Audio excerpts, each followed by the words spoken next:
ஏன் இழப்பீடு கொடுத்தாங்க? திமிரா நிக்க வேண்டியது, நான் கொடுக்க மாட்டேன்னு சொல்ல வேண்டியதானே? சொல்ல முடியாது. ஏன்னு கேட்டா இவங்க அந்த குர்முஸ்ல இவங்களுடைய ஆதிக்கம், ஈரானுடைய ஆதிக்கம் இருக்கிறது. குர்முஸை கடந்துதான் எங்கேயும் போக முடியும். அதுல வந்து என்ன செய்யறாங்கன்னா கடல் கன்னி வெடிகளை வச்சிருப்பாங்க. அது சின்ன சின்ன படகுகள் மூலமாக வந்து புது அடிச்சு போயிருவாங்க. இப்படி அமெரிக்காவை பல தடவை தாக்கி இருக்கிறாங்க. ஆனா எந்த தாக்குனாலும் தாக்குதல் நடத்தி முடிச்ச பிறகு அதற்கும் எங்களுக்கும் சம்பந்தம் என்னன்றாங்க, ஒண்ணும் செய்ய முடியாது. அபிஷியலா ஒரு நாடு செஞ்சாங்கன்னு நிறுவனமானதான் அந்த நாடு தாக்குதல் நடத்த முடியும். ஆமா, இது கண்டுபிடிக்க முடியாதுல்ல, என்ன பண்ணாங்க, யாரு பண்ணாங்க, எதுன்னு கண்டுபிடிக்க முடியாது. யாரும் செஞ்சுக்காங்க, எங்களுக்கு சம்பந்தம் இல்லைன்றாங்க. ஆனா அமெரிக்காவுக்கு தெரியும் ஈரான் தான் செய்யுதுன்னு தெரியும். அப்ப அந்த மாதிரி இருந்ததுனால இது பண்ணாங்க. அது மாதிரி என்ன செய்யறாங்கன்னு கேட்டா பல தாக்குதல்களை குறும்பு எல்லைகளை மாத்திரம் இல்லாம எண்ணெய் கப்பல்கள் மீது 2019 ஒரு தாக்குதல் நடத்துறாங்க.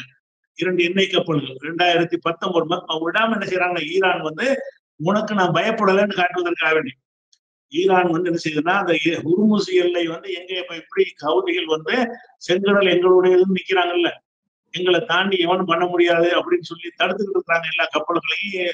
அவங்க வச்சுதான் சட்டமா இருக்குது எங்க செங்கடல்ல. அதே மாதிரி ஹுர்முஸ் என்ன செய்யறாங்கன்னா ஈரான் வச்சுதான் சட்டம் அப்படிங்கிற மாதிரி என்ன செய்யறாங்கன்னு கேட்டா 2 எண்ணெய் கப்பல்களை வந்து ஈரான் சார்பு குழுக்களால் தான் நடத்தப்பட்டுச்சு. 2 எண்ணெய் கப்பல்கள் அழிச்சாங்க. அதே மாதிரி 2019 சவுதியில அராம்கோ பெட்ரோல் நிறுவனம் இருக்குது. அது வந்து அமெரிக்க நிறுவனங்களுக்கு சொந்தமானது. அராம்கோ அவங்கதான் பெரிய ஆயில் நிறுவனம். சவுதியில் உள்ள எண்ணெய் எல்லாம் அதிகமாக எடுத்து சுத்திகரித்து விற்பனை செய்யக்கூடிய பெரிய நிறுவனம் வந்து அராம்கோ. அந்த அராம்கோ மேல என்ன செஞ்சாங்கன்னா 2019 ஹூதிகள் வழியாக தாக்கல் பண்ணாங்க. ஈரான் சொல்வதை ஹூதிகள் கேட்பாங்க. ஹூதிகளுடைய ஏவுகணைகள் மூலமாக குறி வச்சு தாக்கி அந்த அராம்கோ டோட்டலா காலி பண்ணாங்க. சில நாட்களே பற்றி எரிஞ்சது. அப்ப இதெல்லாம் வந்து நாங்க உனக்கு பயப்படல அப்படிங்கிற மாதிரி நினைச்சாங்கன்னு கேட்டா செஞ்சாங்க. அப்ப இது ஒரு ஏதாவது எண்ணெய் தளங்கள்ல ராக்கெட் மற்றும் 2 வகையான தாக்கு நடத்தினாங்க. இது ஒரு நடத்தணும்னு அமெரிக்கா என்ன செய்யுதுன்னு கேட்டா இதுக்கு பதிலடி கொடுக்கறதா இருந்தா ஈரானுடைய முக்கியமான அனைத்துக்கும் மூளையா இருந்தவர் வந்து காசிம் சுலைமானிங்கிற தளபதி. ஈரானுடைய ராணுவ தளபதி இருக்காருல்ல, அவர் பேர் காசிம் சுலைமானி. பயங்கரமான போர் தந்திரம் மிக்கவர். அவர் வந்து கடற்படையிலும் சரி, ஆகாயப்படையிலும் சரி, தரப்படையிலும் சரி பலவிதமான நவீனங்களை அந்த போர்ல உண்டாக்கணும்னு சொல்லி ஒன்னைக்கு வலிமையான ராணுவ பலம் கொண்டதா இருப்பதற்கு காரணம் அவர் தான். அப்ப இந்த காசிம் சுலைமானி தான் இதுக்கு காரணமா இருக்காருன்னு சொல்லி செய்யறாங்கன்னா 2020 அவர் தந்திரமா ஈராக் அரசு மூலமாக ஒரு உடன்படிக்கை செய்வதற்கு வர வச்சு ஈராக்ல வச்சு கொள்றாங்க. அமெரிக்காவுக்கு ஈராக்கை நம்பி அவர் வர்றாரு. ஈரான்ல போய் இவங்க கொள்ளல. அந்த தளபதியை வந்து ஈராக்கை இவங்க சொல்றதை கேட்கக்கூடிய ஒரு அரசாங்கம் அந்த ஈராக் மூலமாக ஏதோ நல்ல விஷயம் செய்யறதுக்காக பேசுறதுக்கு வர சொல்லி அவரோட பேச்சுவார்த்தை நடத்துக்கு வந்தவொடனே அவங்களுடைய அமெரிக்காவுடைய கண்ட்ரோல்ல வந்துடுறாரு. அவருடைய வாகனம் எங்க போகுது, எந்த இடத்துல போகுது எல்லாத்தையும் ட்ரோன் மூலமா கண்காணித்து அவரை குறி வச்சு என்ன செஞ்சாங்க, அவரை கொன்றாங்க. ஈரானுடைய அந்த தளபதியை கொள்வதன் மூலமாக நாங்க அனைத்துக்கும் பதிலீடு கொடுக்குறோம் அப்படின்னு சொன்னாங்க. இது 2020 நடக்குது. அப்ப இந்த காசிம் சுலைமானி பகதாத் விமான நிலையத்துல வச்சுதான் கொல்லப்படுறாரு. அவரு கொல்லப்பட்டவனை இதுக்கு பதிலடியாக நினைச்சாங்கன்னா ஈராக்ல உள்ள அமெரிக்க தளங்கள் மீது சரமாரியா அவங்க தாக்குறாங்க. அப்பதான் அமெரிக்காவுக்கு தெரியுது இவங்கள்ட்ட ஏவுகணைகள் இருக்கிறது, இவங்கள்ட்டையும் ட்ரோன்கள் இருக்குன்னு அப்பதான் தெரியுது. அவ்வளவும் ரகசியமா உண்டாக்கி இருக்கிறாங்க. அப்ப காசிம் சுலைமானிக்கு பதிலடி கொடுக்குறோங்கிற பேர்ல ஈராக்ல கடுமையான ஒரு சேதத்தை அமெரிக்காவுக்கு ஏற்படுத்தினாங்க. அதோட அவனை திருப்பி ஒண்ணு செய்யல. அவங்க சுலைமானியை கொன்றாங்க, இவங்க அதுக்கு பதிலாக நினைச்சாங்க நிறைய அமெரிக்கால கொன்றாங்க. அமெரிக்காவுக்கு இந்த ஈராக்கில் இருந்த தளங்கள் மீது எல்லாம் தாக்குதல் நடத்தினாங்க, இந்த சேதம் நடத்தாங்க. அப்ப இது போக என்ன செய்யறாங்கன்னா இன்னைக்கு தேதி வரைக்கும் கடல் கன்னிகளை புதைச்சு வச்சிருக்கிறாங்க ஹுர்முஸ்ல. அவங்க பட்டணை தட்டினா வெடிச்சிடும். எந்த கப்பல் போறா இருந்தாலும் அவங்களை மீறி போனாங்கன்னா கன்னி வெடிகள், கடல் கன்னி வெடிகள், அந்த கன்னி வெடிகள் வச்சிருப்பாங்க. மிதக்கிறது மாதிரி தெரியும், திமிங்கில மாதிரி தெரியும், போனா வெடிக்கணும். இவங்க நினைச்சா வெடிக்க வச்சிருவாங்க. அந்த மாதிரி எல்லாம் வளைகுடா பகுதிகளில் செஞ்சுட்டு இருந்தாங்க. இதெல்லாம் ஒரு காரணத்தினால அமெரிக்காவுக்கு பெரிய பதிலடி கொடுத்துட்டு இருக்க சண்டை இருக்குது.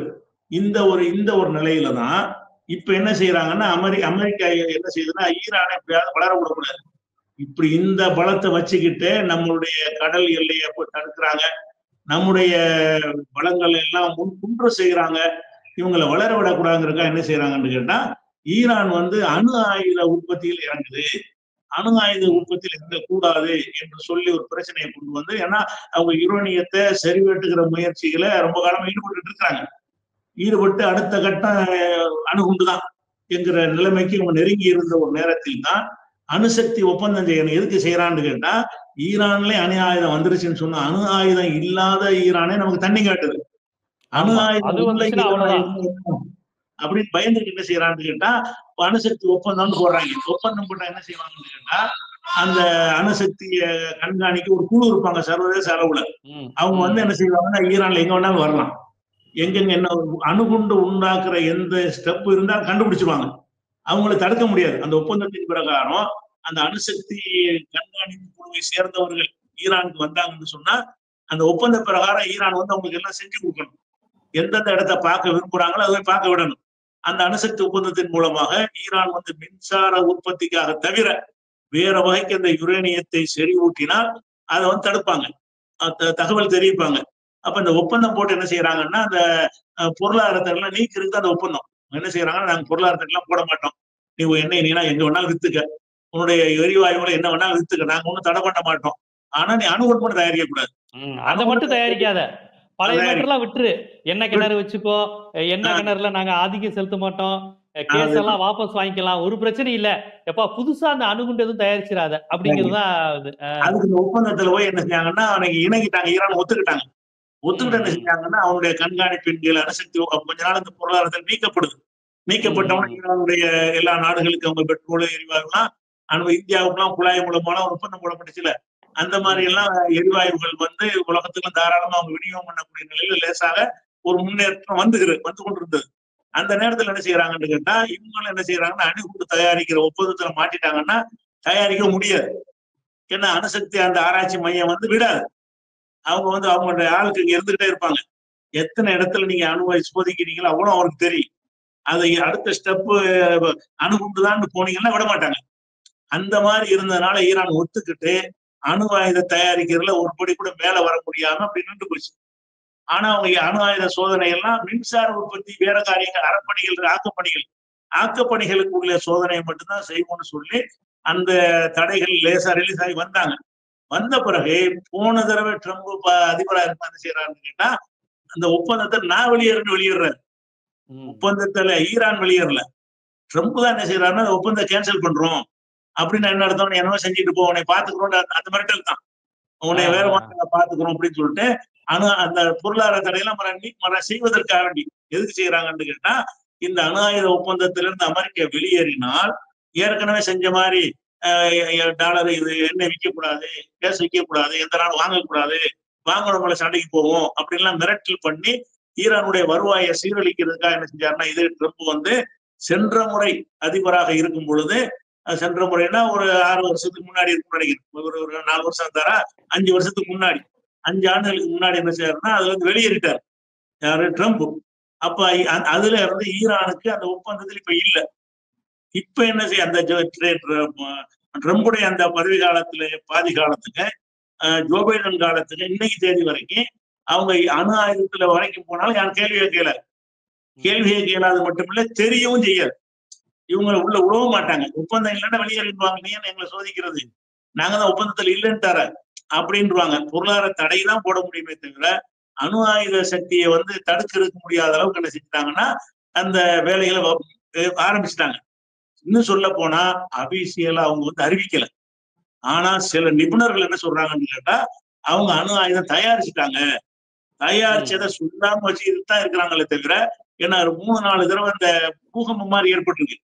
அது பூகம்பம் கிடையாது. புவியியல் வல்லுநர்கள் கருத்து பிரகாரம் அணு ஆயுதத்தை வெடிக்க செஞ்ச சோதனை தான் அது, அதனுடைய தாக்கம் தான் பூகம்பமா தெரியுதுன்னு சொல்லி அணு உண்டை ரெடி பண்ணி அதை சோதித்தும் பார்த்து தயார் நிலையில் வைத்திருக்கிறார்கள்.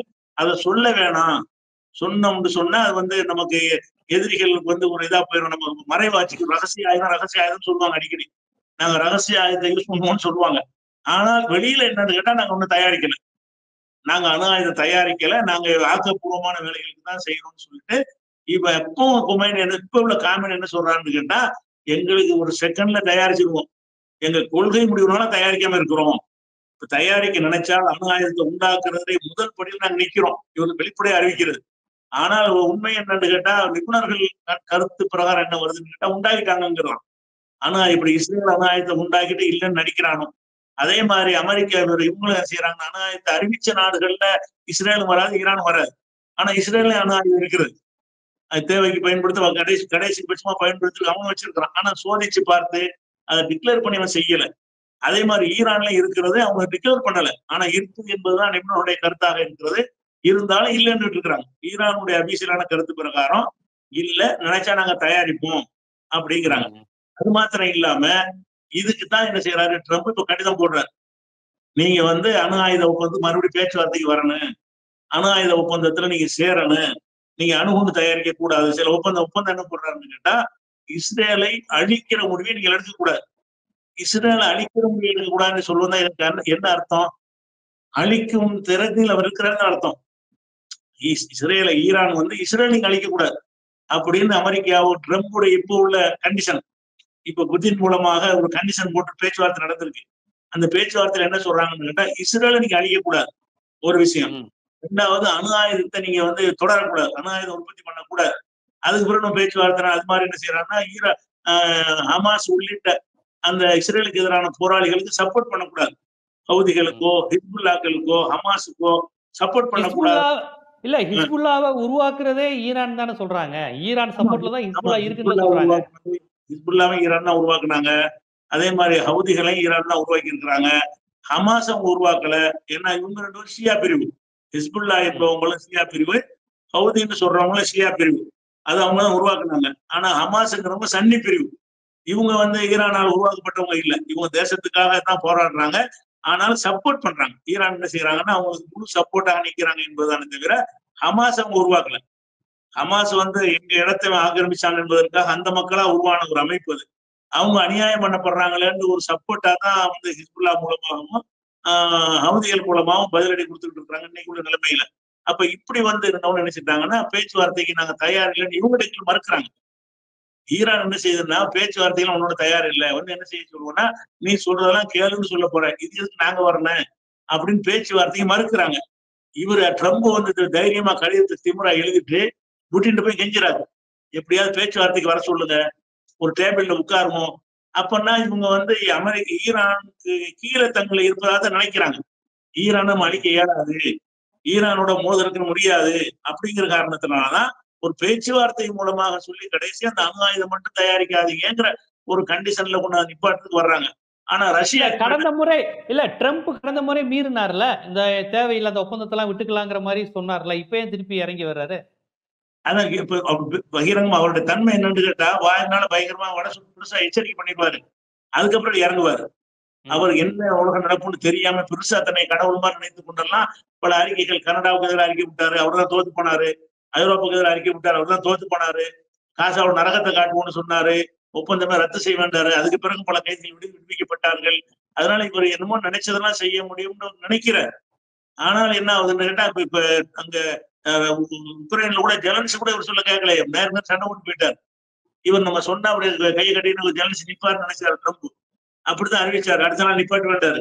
ஜெலன்சியோட பேச்சுவார்த்தை நடத்தி லைவ்ல ஓடிட்டு இருக்குது. அதுல எடுத்து அவன் சண்டை போடுறாங்க. ஜெலன்சி ட்ரம்ப்ட கேவலப்படுறாரு, அதிபருக்கு பதில் சொல்ல முடியாம திணறாரு. அப்படின்னா என்னன்னு கேட்டா, இவர் சொல்ல யாரும் கேட்கறதா இல்லை. இவர் தன்னை பெருசா நினைக்கிறாரு தவிர சாத்தியமற்றதெல்லாம் அறிவிப்பாரு. அதை காசாவே நான் எடுத்துக்கிறேங்கிறாரு. உலகத்துல சர்வதேச நாடுகள் விடுமா இல்ல, காசாங்கிற பகுதியை பாலஸ்தீனர்கள் அரபு நாட்டுக்கு வேற நாடுக்கு அனுப்பிவிட்டு அந்த காசாவை அமெரிக்காவின் பகுதியாக ஆக்கி சிறந்த சுற்றுலா தலமாக மாற்றுவேன் அங்கிருந்து அறிவிக்கிறார். முதல்ல இந்த பேச்சே பயங்கரமான ஒரு கிரிமினல் குற்றம். இது இன்னொரு நாட்டை போய் நான் எடுத்துக்கிறேன் பகிரங்கமா சொல்வதை அவர் பகுதியில உள்ள எல்லை பகுதியில உள்ள நாடுகளுக்கு சொன்னாலும் ஒரு சின்ன நியாயம் என்று சொல்லலாம். இது காசா எங்க இருக்குது, அமெரிக்கா எங்க இருக்குது, அதை எப்படி எடுப்ப? அப்ப அந்த மாதிரி எல்லாம் என்ன செய்வார்னா வாய்ஸ் விடால் விடுவார். ஆனா கடைசியில முட்டிட்டு குனிவார். இப்ப ஈரானுக்கு மிரட்டல் விட்டு நடக்கிறது வேறன்னு விட்டு அதுல உறுதியா நிக்கணும்ல. ஒரு பக்கம் மிரட்டல் விட்டுட்டு இப்படியே பேச்சு வர சொல்லுங்க, மிரட்டல் உலகத்துக்காக வேண்டிதான். நாங்க தான் பெரிய அண்ணன் காட்டுவதற்கு அந்த மிரட்டல் விடுறாங்களே தவிர ஈரான் நம்ம எதிர்க்க முடியாது. எதிர்த்தா ஈரான் அதை சமாளிக்கும் அல்லது பதிலடி கொடுக்கும் என்று வழங்கி வச்சிருக்கிறாங்க. அந்த ஒரு அதையும் சொல்லிடலாம். ஏன்னு கேட்டா, ஒரு இந்த விஷயம் முக்கியமான விஷயம். இப்ப ஈரானுக்கு ஏன் இப்படி பயப்படுறாங்க? எத்தனை நாடுகளை நுழைஞ்சு அடிச்சு தகர்த்துக்கு போனாங்களே, ஈராக்ல போய் அடிச்சாங்களே, ஆப்கானிஸ்தான்ல போய் அடிச்சாங்க, அமெரிக்கா கௌதமாலாவில் அடிச்சாங்க, வியட்நாமுக்கு போனாங்க. எந்த நாடையும் விடாம ஒரு நாடா போய் ஈராக்ல போய் நுழைஞ்சாங்க, ஆப்கானிஸ்தான்ல போய் நுழைஞ்சாங்க. நுழைஞ்சு பல லட்சக்கணக்கான மக்களை கொண்டு குவித்தார்கள். தலையிட்டு அழிக்கிறது உங்களுடைய கொள்கையா இருக்கும்போது ஈரான் மீது அதே மாதிரி செய்யலாம்ல. ஈரான் உடனே என்ன செய்யறாங்கன்னா கொஞ்சம் பேக் அடிக்கிறாங்க. ஏன் பேக் அடிக்கிறாங்கன்னு கேட்டா, ஈரான் என்ன செய்யுதுன்னு கேட்டா, இந்த சுத்தி நமக்கு ஆபத்து இருக்குது, அமெரிக்கா நமக்கு என்ன இருந்தாலும் எதிரியாவி வருவான், இஸ்ரேலை கொண்டு நம்மளை தாக்குறதுக்கு வருவான் அப்படின்னு சொன்னா, நம்மளும் ஆயுத பலத்துல மேலோங்கம் என்பதற்காக வேண்டி முழு சக்தி ஈரான்ல உள்ளவங்க மூளை உள்ளவங்க ஈரானியர், இந்த பார்சியர்கள் இருக்காங்க இல்லையா, அவங்க பொதுவா சில இனங்களை சொல்லுவாங்க, அது மூளையில கூர்நாளுக்குன்னு சொல்லுவாங்கல்ல, அந்த மாதிரியான ஒரு இனத்துல உள்ளவங்க தான் பார்சி இனம். பார்சி இனம் தான் ஈரான்கிறவங்க. பாரசீகர்கள்னா சொல்லுவாங்க. இந்த பார்சி இனத்துக்காரங்க முஸ்லீம் ஆயிட்டாங்க, அதனால அவங்க ஸ்ரீயாண்டு இருக்கிறாங்க. அப்ப அந்த மாதிரி இருக்கிறதுனால அவங்க என்ன செய்யறாங்கன்னா, நல்ல படித்தவர்கள் எல்லாரும் படிச்சிருப்பாங்க ஈரான்ல. அந்த ஒரு இதை பயன்படுத்தி என்ன செய்யறாங்கன்னு கேட்டா, இந்த ஆயுதத்தை நவீன காலத்துக்கு தகுந்த மாதிரி நம்மளை காத்துக் கொள்வதற்கு ஆயுதங்களை உருவாக்கணும் அப்படின்னு சொல்லி சில ஆயுதங்களை உருவாக்குறாங்க. ஃபர்ஸ்ட் என்னன்னு கேட்டா, இஸ்ரேல் நம்ம போய் அடிக்க வேண்டியிருக்கு, அமெரிக்கா நம்மளை அடிச்சானா திருப்பி அடிக்க வேண்டியிருக்கு. திருப்பி அடிக்கிறதுக்கு விமானங்கள் மூலமா அடிக்கிறதை விட ஏவுகணை மூலமா அடிப்பது ரொம்ப சிறந்ததா இருக்கும், அதிக பயன் தரக்கூடியதா இருக்கும். ஏவுகணை மூலமா அடிக்கிற அந்த ஏவுகணை எப்படிப்பட்டதா இருக்குன்னு கேட்டா, ஏவுகணையுடைய வேகம் அதிக வேகத்தில் இருக்கும். அதிக வேகத்தில் இருந்தால் இவங்க எந்த ஒரு தடுப்பு சாதனங்களும் தடுக்க முடியாது. அயன்டோ மாதிரி தடுப்பு சாதனம் வச்சிருக்காங்கல்ல, ஈரான் என்ன யோசிக்கிறாங்கன்னு கேட்டா, நம்ம இங்க இருந்துகிட்டே இஸ்ரேல் அடிக்கணும், இங்க இருந்து கேட்ட அரபு தீபகற்பத்தில் இருக்கிற அமெரிக்காவுடைய எல்லா தளங்களையும் அடிக்கணும். அமெரிக்கா அடிக்க முடியாது அவ்வளவு தூரத்துக்கு. ஆனால் இந்த அரபு தீபகத்துல எல்லா இடத்துலயும் அமெரிக்காவுடைய தளம் இருக்குது, ராணுவத்துல வச்சிருக்கிறாங்க. அங்கேயும் கப்பல்கள், விமானங்கள் எல்லாம் நிப்பாட்டி வச்சிருக்கிறாங்க. அதுகளை அழிச்சாலே அமெரிக்கா பலவீனப்பட்டு போயிடும். அதெல்லாம் செய்வதாக இருந்தால் நம்ம விமானத்தை போய் கொண்டு போட்டோம்னா விமானத்தை சுடுவது கொஞ்சம் ஈஸி. விமானத்துடைய வேகமும் சரி, விமானத்துடைய தாக்கு திறனும் சரி, ஏவுகணையோட கம்பேர் பண்ணும் பொழுது ரொம்ப குறைவு. அந்த அடிப்படையில் ஈரான் என்ன செய்யுதுன்னு கேட்டா, ஏவுகணை தொழில்நுட்பத்துல இறங்குறாங்க. ஏவுகணை தொழில்நுட்பத்தில் எந்த அளவுக்கு இறங்கி இருக்கிறாங்கன்னு கேட்டா, ஃபத்தாஹ் ஒரு ஏவுகணை உண்டாக்கி இருக்கிறாங்க. அந்த ஃபத்தாஹ் என்னன்னு கேட்டா, ஹைப்பர் சோனிக்ங்கிற ஒரு தரத்துல உள்ளது. சூப்பர் சோனிக்னு சொல்லுவாங்க, அது ஒரு தரம். இது ஹைப்பர் சோனிக்ங்கிற தரத்துல ஏவுகணை தயாரிச்சு வச்சிருக்கிறாங்க ஈரான்ல. ஹைப்பர் சோனிக்னா என்னன்னு கேட்டா, 1400 கிலோமீட்டருக்கு அடிக்கலாம். ஈரான்ல 1400 கிலோமீட்டர்ல உள்ள எந்த ஊரா இருந்தாலும் அங்கிருந்து பட்டனை தட்டிட்டு அந்த 1400 கிலோமீட்டருக்கு உட்பட்ட எந்த ஊரையும் அழிக்க முடியும். அப்ப அவ்வளவு தொலைவில் போய் தாக்கக்கூடியதாக இந்த ஹைப்பர் சோனிக்ங்கிற ஏவுகணை உண்டாக்குறாங்க. அது அந்த தூரம் ஜாஸ்தியா இருக்கிறது.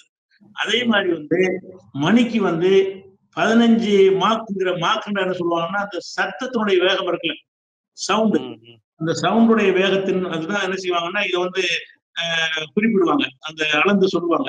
அந்த மாதிரி இருக்கும் பொழுது இவங்களுடைய சத்தம் எவ்வளவு வருதுன்னு கேட்டா, அதாவது 6000 ஒரு மாக்கு என்பது 1200 கிலோமீட்டர் வேகம். அதாவது ஒரு ஒளியுடைய நம்ம சத்தம் பேசுறோம்ல, நான் அந்த பேசுற சத்தம் என்ன வேகத்துல போகும்னு கேட்டா, ஒரு 1200 உத்தேசமான கிலோமீட்டர் வேகத்துல என் சத்தம் உங்களுக்கு சேருது. நீங்க பேசுறது எனக்கு வருது, நான் பேசுற சத்தத்துடைய வேகம் இருக்குல்ல, அந்த வேகத்துல வர்றதுதான் அதிக ஸ்பீடுன்னு கருதி வச்சிருக்காங்க. இவங்க என்ன செய்யறாங்கன்னு கேட்டா, ஈரான் தயாரிச்ச முதல் அந்த ஏவுகணை ஹைப்பர் சோனிக் ஏவுகணை உண்டாக்கிறாங்க. அது 13ல இருந்து 15 ஒளி வேகம். அதாவது ஒரு ஒளி வேகத்துல போனாலே 1200 ஒரு மணிக்கு 1200 கிலோமீட்டர். ஒரு மணிக்கு 1200 கிலோமீட்டர்ல போகும்னு சொன்னா 15 சொன்னா அது பெருகி பாருங்க. அப்ப இத்தனை மடங்கா உண்டு. அப்ப 15,000க்கு மேல அந்த வேகத்துல என்ன செய்யுது, அது பயணிக்கிறது. அந்த ஏவுகணை போட ஃபாஸ்ட் இருக்குல்ல, அது 15 மாக்கு வேகத்துல என்ன செய்யறது, ஒளி வேகத்துல போகக்கூடிய ஏவுகணை. அப்ப அந்த வேகத்தில் வரக்கூடியது, இந்த தடுக்கக்கூடிய எந்த ஒரு தடுப்பு சாதனங்களை அவ்வளவு வேகத்துல போய் தடுக்காது. அது 15 மார்க்ல வரைக்கும் 10 மார்க் வேகத்துல தடுப்பு வச்சிருக்கான். அது தாடா இருந்தாலும் சரி, ஐண்டோமா இருந்தாலும் சரி, அது போறதுக்குள்ள தாண்டி போயிடும், இலக்க அடிச்சிடும். இப்ப ஈரானுடைய அந்த ஹைப்பர் சோனிக்கு இன்றைக்கு இருக்கிற அமெரிக்காவுடைய, இஸ்ரேலுடைய ஏவுகணை எல்லாம் தடுக்க முடியாது. குறி வச்சு அடிச்சான்னு சொன்னா துல்லியமா அடிச்சிருக்கணும். அது போக என்ன செய்யறாங்கன்னு ஹைப்பர் சோனிக்ல முன்னறிவு AI தொழில்நுட்பத்தை பயன்படுத்தி அந்த டெக்னாலஜியில யூஸ் பண்ணியிருக்கிறாங்க. அது என்ன செய்யணும்னு கேட்டா, தாக்குறது கூட கிட்ட வந்துட்டா கூட அது உணர்ந்து நவந்துக்கணும். அது தொழில்நுட்பத்துல நம்மளே ஒரு மோதல் வண்டி ஓட்டும் போது குறுக்கு ஏதாவது நம்ம அழைச்சிட்டு போயிடுறோம்ல, அந்த மாதிரி தொழில்நுட்பத்துல அந்த ஹைப்பர்சோனிக் தயார் பண்ணியிருக்கிறாங்க. அப்ப ஈரானுடைய ஏவுகணையை தாக்க முடியாத வேகத்தில் தயாரிச்சு வச்சிருக்கிறாங்க. 1400 கிலோமீட்டர் வர தூரத்தை கூட அவங்க அடிப்பாங்க. இஸ்ரேலே அடிப்பாங்க, ஈராக் அடிப்பாங்க, சவுதியை கூட அடிப்பாங்க, பஹ்ரைனை கூட அடிப்பாங்க. எங்க வேணா அடிக்க முடியும், ஒரே அடியில தகர்த்துடலாம். அப்ப பெரிய பெரிய ஏவுகணைகளா இருக்கும். ஒரு இடத்த குண்டு போட்டாங்கன்னா இந்த ஹைப்பர்சோனிக்கை தான் இஸ்ரேல்ல முதல்ல அடிச்சாங்க. அடிக்கும் போது இஸ்ரேலுடைய மொத்த விமான தளத்தை, ராணுவ விமான தளமே காலி, ஏராளமான விமானங்களும் காலி. ஒரு ஹைப்பர்சோனிக்கு 50 பேர் வேலை செய்யும், செதறடிச்சு கம்ப்ளீட்டா காலி விட்டாங்க. அந்த மாதிரி பவர் உள்ளது வந்து இஸ்ரேலா இருந்தாலும் சரி, அமெரிக்காவா இருந்தாலும் சரி தடுக்க முடியாது. அந்த தடுப்பு சாதனங்களை எல்லா இடத்துலயும் நிப்பாட்ட முடியாது, பெரிய காஸ்ட்லியானது. அப்ப அந்த மாதிரி என்ன செய்யறாங்கன்னா, இவங்க திட்டம் போட்டு ஹைப்பர்சோனிக் ஏவுகணை நுண்ணறிவு கொண்டது 15 மாக் கொண்ட ஒரு வேகத்துல வந்து ஏவுகணைகளை சோதித்தும் காட்டி அதை இஸ்ரேல் மேல போட்டு நிரூபிச்சும் காட்டிட்டாங்க. இஸ்ரேல் மேல ஒரு தாக்குதல் நடத்தி ஒரு விமான நிலையத்தையே ஒரு குண்டுல காலி பண்ணி இருக்கிறாங்க. அப்ப இதே மாதிரி எங்களுக்கு செய்ய முடியும்னு காட்டினாங்க. இது ஒரு விஷயமாச்சு. அதே மாதிரி ஹைப்பர்சோனிக்ல வந்து என்ன செய்யறாங்கன்னு கேட்டா, குரூஸ் ஏவுகணைன்னு இன்னொன்னு அதுக்கு அடுத்த தரத்துல, அது 8 மாக் 8 ஒளிவேகம் கொண்டது. 8 ஒளிவேகத்துல ஒரு ஏவுகணை அவங்க ரெடி பண்ணி வச்சிருக்கிறாங்க. இதுக்கு வந்து 1000 கிலோமீட்டர் இல்ல, 1400 கிலோமீட்டர் உள்ள வரைக்கும் தாக்க முடியும். இது 1000 கிலோமீட்டருக்கு தாக்க முடியும். இதுலயும் வந்து நுண்ணறிவு அந்த தன்மை இருக்கு. தாக்க வந்தாலும் கிட்ட வரும்போது நவண்டுக்கணும். அது நம்மளை தாக்குறதுக்கு எதாவது வருதுன்னு சொன்னா அது ரேடார் மூலமா கண்டுபிடிச்சு அந்த பாதையை மாத்திக்கிறோம். அந்த மாதிரியான ஒரு டெக்னாலஜியோட என்ன செய்யறாங்கன்னா அந்த ஏவுகணையை தயாரிச்சிருக்கிறாங்க. அதிசக்தி வாய்ந்த ஏவுகணை. அப்ப இப்படியான ஏவுகணை வைத்திருக்கும் பொழுது விமானத்துல வந்துலாம் ஈரான் குண்டு போட தேவையில்லை. அங்க இருந்துகிட்ட இப்ப அமெரிக்க போர்க்கப்பல் மேல அடிச்சா போர்க்கப்பல் பசுமாவ போயிடும்.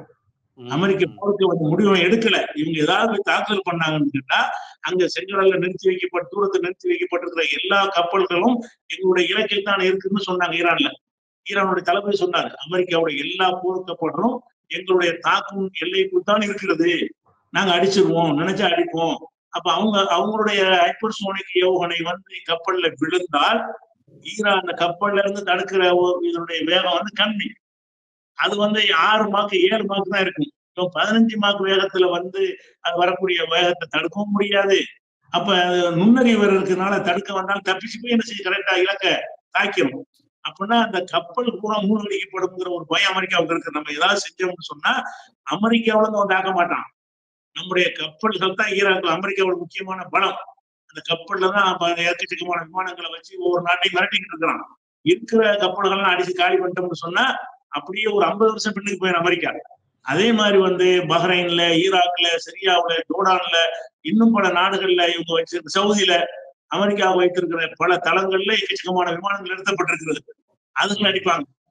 அமெரிக்கா வந்து அடிக்க தேவையில்லை. நீ ஈரான்ல ஏதாவது அடிச்சுன்னு சொன்னா இவங்களுக்கு கப்பற்படை ரொம்ப வலிமை ஈரானுக்கு. கப்பல்ல போர் நடந்தா இவங்களுக்கு தாக்குதலுக்கான யுக்திகள் அதிகம். கப்பல்லையும் வலிமையா இருக்கிறாங்க. முதல் விஷயம் ஏவுகணையில் இருக்கிறாங்களா, அது மாதிரி என்ன செய்யறாங்கன்னா இப்ப தற்காப்பு சாதனம், முதல்ல தாக்குற சாதனம் மட்டும் கரெக்டா இருக்கணும். அது ஈரான்ல அந்த ஏவுகணை வந்து ஈரான்ல இருக்கிற அளவுக்கு அமெரிக்காட்ட இஸ்ரேலே கிடையாது. ஏன் கிடையாதுன்னு சொன்னா அவர்கள் வந்து விமானம் மூலமே குண்டு போட்டு விளையிறதுனால இதை அவங்க கற்பனை செய்யல. ஈரான் என்ன செய்யுதுன்னா நம்ம விமானம் பண்ண நம்ம ஏவுகணை மூலம் அடிச்சிருவோம். விமானம்னா ஓட்டிக்கிட்டு போறது, விமானத்துடைய வேகம் அது உயரம்னா மட்டுப்படுத்தப்பட்டது. இந்த மார்க் 5, 10 மார்க் 20 மார்க் இடத்துல போவாது. அதனால என்ன செய்யலாம்னா விமானத்தை வந்து சுட்டு வீழ்த்திடலாம். அதிக வல்லமை வாழ்ந்த ஏவுகணைகளை கொண்டு தாக்கி அழிச்சிடலாம். அப்படிங்கிறதுனாலதான் ஏவுகணை துறையில முன்னணியில் இருக்கிறாங்க. அது மாதிரி ட்ரோன்களை பொறுத்த வரைக்கும் சிவகாசியில தீப்பிடி தயாரிக்கிற மாதிரி அள்ளிப்படி தயாரிச்சு வச்சிருக்காங்கன்னு வீடியோ போட்டிருந்தாங்க. சும்மா அது பார்த்து இப்ப குப்பை மாதிரி ட்ரோன்கள் தயார், சின்ன சின்ன ட்ரோன்கள், சின்ன சைஸ்ல தான் இருக்கு, போய் தாக்கிறோம். அது என்ன செய்வாங்கன்னு கேட்டா அந்த அயன் டோம் இந்த மாதிரி தடுப்பு சாதனங்கள் இருக்குல்ல, தடுப்பு சாதனங்கள் வந்து என்ன செய்யணும்னு கேட்டா வரக்கூடிய எல்லாம் சூடுங்களா, அதுக்காக என்ன செய்வாங்கன்னு கேட்டா இது சின்ன சின்ன ட்ரோன்கள் அனுப்பிடுவாங்க. அந்த எல்லா இதுகளையும் காலியாயிரும். காலியாகி வர நிரப்புறதுக்கு 3 மணி நேரம் அவங்களுக்கு எடுக்கும். அந்த கேப்ல பெரிய ஒன்று அடிச்சு விட்டுவாங்க. சின்ன சின்ன ட்ரோன்கள் வந்தாலும் ட்ரோன்களை போய் என்ன செய்யும், இதுக்கெல்லாம் போட்டு அடிச்சவன அதுல 20 குண்டு நினைச்சு வச்சுப்பாங்க. 20 ட்ரோனை தான் அடிக்க முடியும்.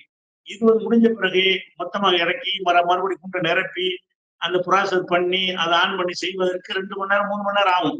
அந்த கேப்புக்குள்ள என்ன செய்வான்னு கேட்டா முதல்ல சின்ன ட்ரோன்கள் அனுப்பிட்டு, அடிப்பான்னு தெரிஞ்சேதான் அனுப்புறது, அனுப்பிட்டு பெரிய வச்சு ஒரு அடிச்சான். அந்த மாதிரி ஒண்ணு அடிச்சுன்னு சொன்னா பெரிய பாதிப்பு. அந்த மாதிரி பிளான் பண்ணி ஈரான் வந்து என்ன செய்யறாங்கன்னா ஏவுகணை தொழில்நுட்பத்துல போன இன்னும் சொல்ல போனா ரஷ்யா இன்னைக்கு நின்று தாக்கு பிடிக்கிறதுக்கே ஈரானுடைய ட்ரோன்கள் தான் காரணம். ஈரானுடைய அதனாலதான் ரஷ்யா ஈரானோட நட்பு மெயின்டைன் பண்ணுது. இன்னும் நட்பா மட்டும் இல்ல, இப்ப ராணுவ ஒப்பந்தம் பண்ணிட்டாங்க.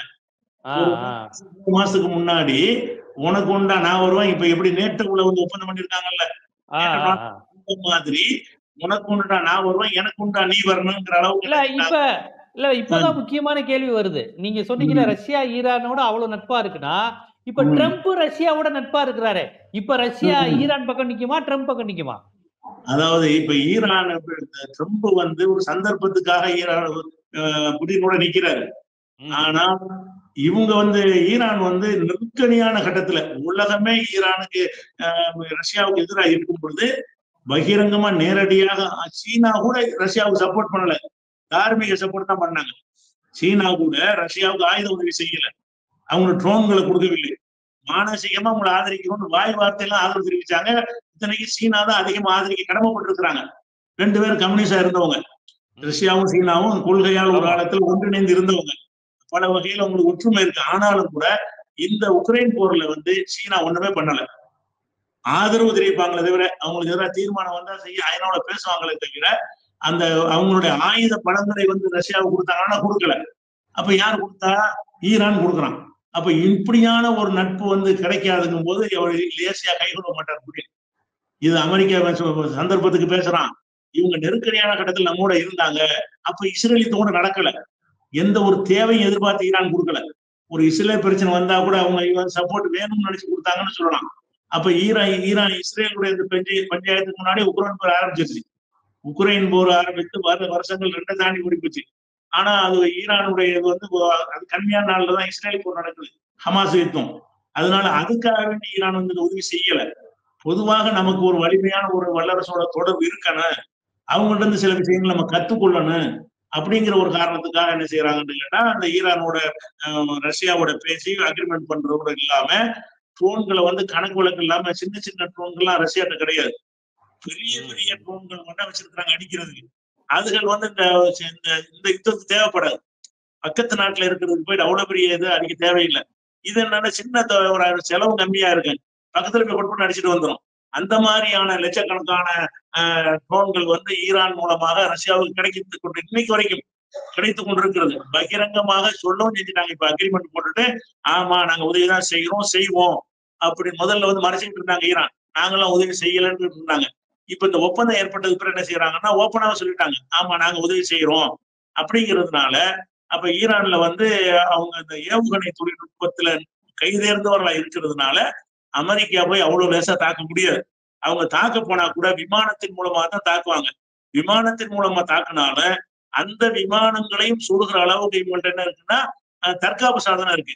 பேவர்னு ஒரு சாதனம் வச்சிருக்கிறாங்க. இது வந்து என்னன்னு கேட்டா 5 மாக் வேகத்துல போகக்கூடியது. இந்த வேகத்துல போய் என்ன செய்யும்னா 200 கிலோமீட்டர் வரைக்கும் போகும். 200 கிலோமீட்டருக்கு மேல விமானம் வந்தா 200 கிலோமீட்டருக்குள்ள குண்டு போடுற விமானம் வந்தா இங்க சுட்டுவாங்க. இவங்களுடைய ஏவுகணையை கொண்டு ஏவுகணையை தான் தடுக்கிற கஷ்டம், விமானத்தை சுடுறது லேசு. விமானம்ங்கிறது அவ்வளவு வேகத்துல எல்லாம் வராது. இப்ப ஒரு 20,000 கிலோமீட்டர் 30,000 கிலோமீட்டர் வேகத்துல விமானம் வருமா? அவ்வளவு வேகத்துல வராது. அதனால விமானத்துல குண்டு போட வந்தால 25 கிலோமீட்டர் வேகத்துல மேல இருந்து போடுவான், அல்லது 50 கிலோமீட்டர்ல இருந்து போடுவான், அல்லது 150 கிலோமீட்டர்ல இருந்து போடுவான். 200 கிலோமீட்டர்ல இருந்து அந்த விமானம் நின்று போட்டா கூட 200 கிலோமீட்டர் மேல இருந்தாலும் சுடுவாங்க. 200 கிலோமீட்டர் ரேஞ்சுக்கு சுடக்கூடிய ஏவுகணை வந்து என்ன இருக்குன்னா அந்த ஏவுகணைக்கு பேரு பேவார்னு வச்சிடறான். பேவாருங்கிற பேர்ல பார்க்கல என்ன அர்த்தம் தெரியல. பேவாருங்கிற பேர்ல ஒரு ஏவுகணை உண்டாக்கி இருக்கிறான். இது 5 ஒளி வேகத்தில் போகக்கூடியது. இது 200 கிலோமீட்டருக்கு எங்க இருந்தா அடிச்சிடும்.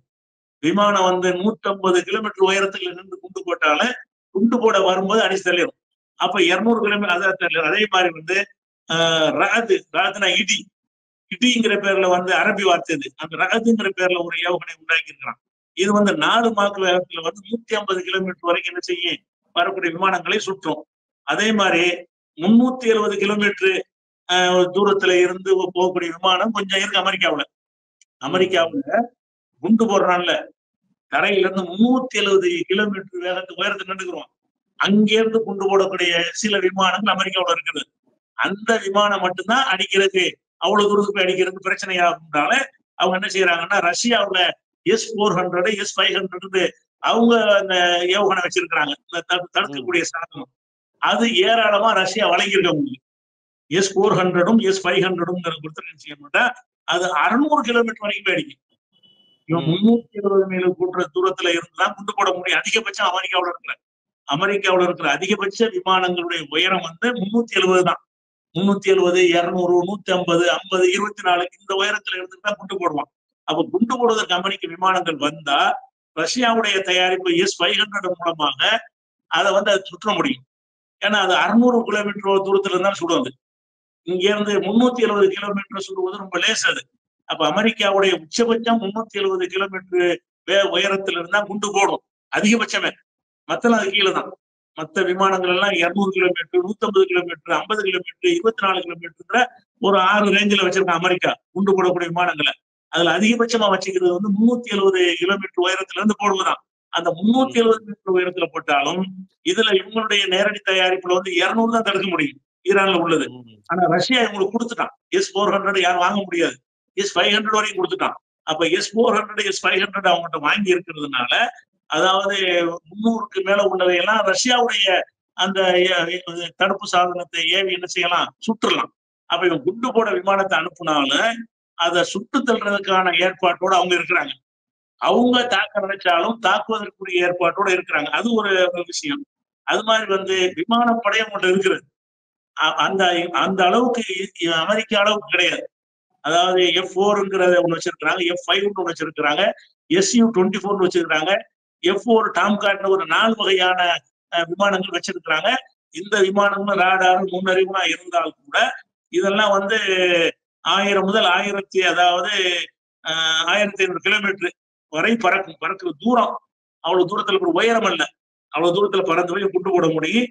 அதிகபட்ச வேகம் வந்து மணிக்கு 2485 கிலோமீட்டர் தான். ஆனால் வந்து இது என்ன செய்யணும்னு கேட்டா 40,000 அடி 3000 முதல் 12,000 மீட்டர்.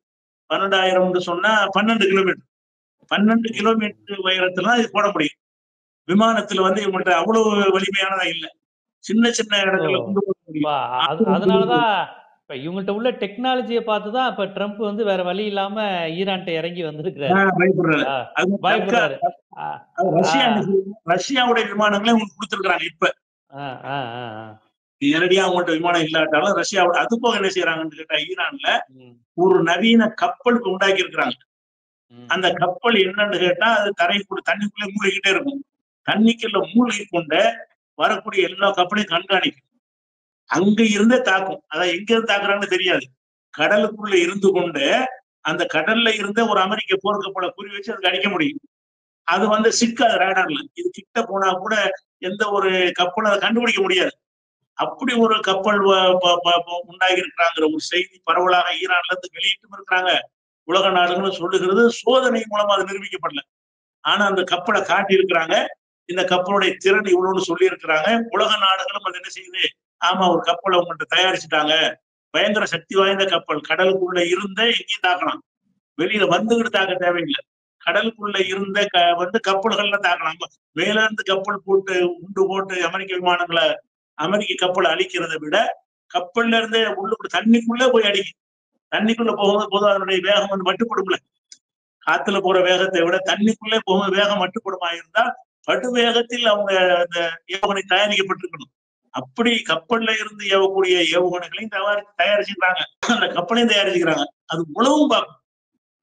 கப்பல்ல இருந்து கூட எங்கெங்க என்னென்ன கப்பல் இருக்கு அது அனைத்தையுமே உளவு பார்க்கிற அளவுக்கு நவீன உலகத்துல யார்ட்டையும் கிடையாது. இவங்கதான் உலகத்துல யாரிடம் இல்லாத ஒரு கப்பல் என்று போர் வல்லுநர்கள்லாம் இதை பத்தி சிலாயின்னு சொல்றாங்க. அப்படிப்பட்ட ஒரு கப்பல் ஒண்ணு வச்சிருக்காங்க போது அமெரிக்க நடமாட்டம் தெரிஞ்ச யுத்தம் நடத்துறதுக்கு நடமாட்டம் தெரியணும்ல. யுத்தத்துக்கு போறா இருந்தா எதிரி எங்க வர்றான் எப்படி வர்றான்னு தெரிஞ்சாதான் அவங்க ஜெயிக்க முடியும். அந்த தொழில்நுட்பத்திலையும் என்ன செய்யறாங்கன்னா மேல நிக்கிறாங்க. அது மாதிரி என்ன செய்யறாங்கன்னு கேட்டா வந்து சேட்டலைட் வேற வச்சிருக்காங்க. அவங்க சேட்டலைட் தேவைன்னு கேட்டா நம்ம கூகுள் நம்பி இருக்க கூடாது இருக்க வேண்டி. கூகுள் நம்பி இருந்தா முடக்கிடுவானுங்க. அமெரிக்காவுடைய இதெல்லாம் எங்க இருக்கு நம்ம காட்டாது. அது அமெரிக்காவுக்கு சார்பான விஷயங்களை தான் அந்த பிரச்சனை வரும்போது அது அமெரிக்காவை மாறிக்குது. கூகுள் உலகத்துக்குலாம் மற்ற விஷயத்தான் கரெக்டான தகவலை சொல்லணும். அமெரிக்கா இஸ்ரேல் சம்பந்தப்பட்டது வரும் என்று சொன்னால் அந்த கூகுள் என்ன செய்யாது, அவங்களுடைய மேப்ல இருந்து காட்டாது. அதை வந்து இது பண்ணி ஹைட் பண்ணிடும். இஸ்ரேல் எங்க இருக்கு, இஸ்ரேலுடைய ராணுவம் எங்க வந்துட்டு இருக்கு, கூகுள் மேப் மூலமா தேடி பார்த்தீங்கன்னா உங்களுக்கு கிடைக்காது. ஏன்னு கேட்டா அது அவங்க அக்ரிமெண்ட் அடிப்படையில கூகுளுக்காரன் என்ன செய்யறான்னு கேட்டா, அமெரிக்காவுக்கும் இஸ்ரேலுக்கும் எதிரான எந்த ஒரு விஷயத்தையும் அது விட மாட்டான். அதுக்கு அவங்க என்ன பண்றாங்கன்னு கேட்டா, ஒன்னே எதுக்கு நான் நம்பணும்னு சொல்லி இவங்க ஒரு சேட்டலைட் அனுப்பி இவங்க அங்கிருந்தே அது மேப் எடுக்க முடியும். ஈரானுக்கு வந்து இப்ப அந்த எங்கெங்க என்ன இருக்குதுங்கிற விஷயத்த வந்து அமெரிக்காவுடைய கூகுளை நம்பாம அவங்க அனுப்பின சேட்டலைட் மூலமாக என்ன செய்யும், இப்ப வந்து ஒரு ராணுவ படை வந்து கொண்டிருக்கிறது, ஒரு கப்பல் வந்து கொண்டிருக்கிறது, ஒரு விமானம் வந்து கொண்டிருக்கிறது, ஒரு தரைப்படை வந்துகிட்டு இருக்கிறது அறிந்து கொள்வதாக இருந்தா அவங்களுடைய சேட்டலைட்ல அனுப்பி அது படம் எடுத்துக்கிட்டு இருக்கும். அது வந்து உங்களுக்கு அனுப்பி துல்லியமான தகவலை கொடுக்கும். அந்த மாதிரி ஒரு முறையில ஈரான் வந்து மேம்பட்ட நிலையில் இருக்கிறாங்க. அது மாதிரி இருக்கிறதுனாலதான் அமெரிக்கா என்ன செய்யறான்னு கேட்டா, வீம்புக்கு அதை சொல்லிட்டு இருக்கிறோம். சண்டைன்னு வந்துருச்சுன்னா இல்ல, போன நாட்டுல எல்லாம் தோத்து போய் தான் வந்தாங்க. வியட்நாம்லயும் போய் தோத்து போய் தான் வந்தாங்க. கொஞ்ச நாள் ஆட்டம் போட்டாங்களே தவிர வியட்நாம்ல தோல்வி, அதே மாதிரி ஈராக்ல தோல்விதான், ஆப்கானிஸ்தான்ல தோல்விதான். கெஞ்சி கெதறி ஈராக்கு கத்தார் மூலமா சமாதானம் பண்ணி ரூபாயெல்லாம் கொடுத்து நீ எடுத்துக்கப்பா நாங்க விட்டுருன்னு சொல்லி பணத்தை எல்லாம் கொடுத்து தாலிபான் ஆட்சியை படுத்தி முடியாந்தாங்க. ஆனா இப்ப ஈரான் அப்படி இருக்காது. அடின்னா கொடுக்குற அடிக்கு தடுக்கவும் செய்ய முடியும், அவங்களால வரக்கூடிய விமானங்களையும் சுட முடியும். அவங்க இருந்த இடத்துல இருந்து அமெரிக்காவுடைய இலக்குகளை தாக்க முடியும், அதாவது அமெரிக்காவை தடுக்க முடியாத அளவுக்கு. அப்ப அந்த தொழில்நுட்பத்துல என்ன செஞ்சாங்கன்னு கேட்டா, இதுதான் இந்த காலத்துக்கு தேவை, இதை வச்சுதான் நம்ம ஜெயிக்க முடியுங்கிறதுல அவங்க கைதேர்ந்த உலகத்தின் டாப் ஃபர்ஸ்ட்ல வர்ற அளவுக்கு இருக்கிறாங்க. அதுலயே அதான் அமெரிக்கா பிக் பிரதரா இருக்கலாம், உலகத்துக்கே வல்லாதிக்கமா இருக்கலாம், ஐரோப்பாவையே மிரட்டலாம், ஜெலன்ஸ்கி மாதிரி ஆட்களை மிரட்டலாம். ஆனா ஈரான் நான் காசாக்கு ஆதரவா வர்றேன்னு சொன்னா அடுத்த நிமிஷம் ட்ரம்ப் இறங்கி போய் பேச்சுவார்த்தைக்கு போகிறார் என்றால் அதற்கு இப்படி ஒரு வரலாறு. ஆமா, இன்னைக்கு வந்து செய்யல கெஞ்சுறாரு, நீ எப்படியாவது பேச்சுவார்த்தை ஈரான கூட்டிட்டு வா, அவனை அழிப்பேன் காலியாக்கிறவன் பேசணும், இதுக்கு கெஞ்சணும். அது வந்து உலகத்துக்கு காட்டுறதுக்காக என்ன செய்வாங்க, பில்டப்பா பேசுவாங்க. இஸ்ரேலுக்கு அமெரிக்காவுடைய தன்மை என்னன்னு கேட்டா 1000 பேர் செத்துருப்பான், 2 பேர் படுகாயம்னு சொல்லுவாங்க. அவங்களுடைய அந்த தோல்விகளை சொல்லவே மாட்டாங்க, இழப்புகளை சொல்ல மாட்டாங்க. அதனால வந்து பில்டப் சின்ன ஒரு ஆயுதத்தை வச்சுட்டு ஒரு 100 மடங்கு பெருக்கி மக்கள்கிட்ட பிரச்சனை பண்ணுவாங்க. அமெரிக்காவோட விமானம் எப்படிப்பட்டது தெரியுமான்னு கேட்டா, தினமலர்ல பக்கத்துல படத்தை போட்டு விளம்பரம், அதெல்லாம் காசு கொடுக்குறது, காசு கொடுத்து என்ன செய்யறது, செய்யறதெல்லாம் செய்யறது. அதனாலதான் அமெரிக்கா வலிமையா நிக்கிறதே தவிர சண்டேன்னு இறங்கிட்டோம்னு சொன்னா இப்ப வந்து ஈரான் அவ்வளவு லேசாவும் அழிக்க முடியாது. ஈரான் வடகொரியா வந்து என்ன செய்யுமா, அவன் அடிப்பான், அமெரிக்கா அங்கேருந்து பட்டன் தட்டினா நியூயார்க்ல வந்து விழுந்துரும். அந்த பக்கம் ஒரு எல்லாம் உண்டாக்கி வச்சிருக்கலாம். அதனால அமெரிக்காவுடைய வல்லடிக்க முடிவு வந்துருச்சு. இப்ப பாருங்க, இப்ப ஹூதிகள் அடிக்கிறதுல போர்க்கப்பலை வந்து 4 தடவை அடிச்சிருக்கிறான்.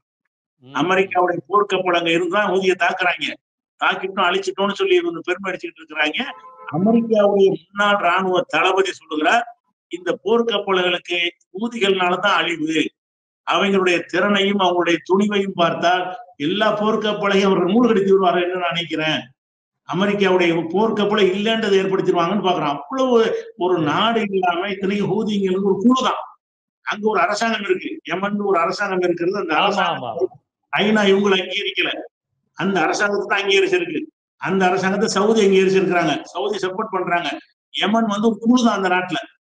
யமனுடைய தலைநகரத்தை கையில வச்சிருந்தாலும் ஹூதிகள்ங்கிறவங்க அந்த நாட்டினுடைய அதிகாரப்பூர்வ அரசு இல்லை. அதிகாரப்பூர்வ அரசு இல்லாம இவங்களுடைய தயாரிப்பு எப்படி இருக்குன்னு கேட்டா, அமெரிக்காவுடைய மிரட்டலுக்கு பயப்படாம நீ தான் ஓடுவிய தவிர நாங்க பின்வாங்க மாட்டோம்னு நேத்து அறிவிச்சிருக்காரு எரியாசாரி. அவர் அதனுடைய ஊடக பேச்சாளர் நினைச்சிருக்காருன்னா காலி பண்ணிடுவோம். அதான் மேலோட்டமா பார்த்தா ட்ரம்ப் வலிமையாக இருக்கிறது, இஸ்ரேலை ஆதரிக்கிறார்கள், பாலஸ்தீனத்தை காலி பண்ணிடுவோம் அப்படிங்கிற மாதிரியான ஒரு தோற்றம் இருந்தாலும் உண்மையில் ஈரான் இறங்கினால் ஏன் ட்ரம்ப் பின்வாங்குகிறார், பதறுகிறார் அப்படிங்கிற அரசியலை, ஈரானுடைய அமெரிக்க ஆதரவு அரசியல், அமெரிக்கா ஈரானை கைப்பற்றிய அரசியல், அதிலிருந்து ஈரான் மீண்ட அரசியல், ஒரு மிக நீண்ட நெடிய வரலாறு ஈரானுடைய அரசியலை சொல்லி இன்று ட்ரம்ப் ஏன் பதுங்குகிறார், பம்முகிறார், அடிபணிகிறார், சரண்டர் ஆகிறார்ங்கிறத ரொம்ப விளக்கமா விலாவரியா நுட்பமான அதனுடைய அரசியல் தொழில்நுட்ப புள்ளிகள்னு எல்லாவற்றையும் எடுத்து வச்சிருக்கீங்க. மிக்க நன்றி. ரொம்ப சந்தோஷம். வாழ்க்கை.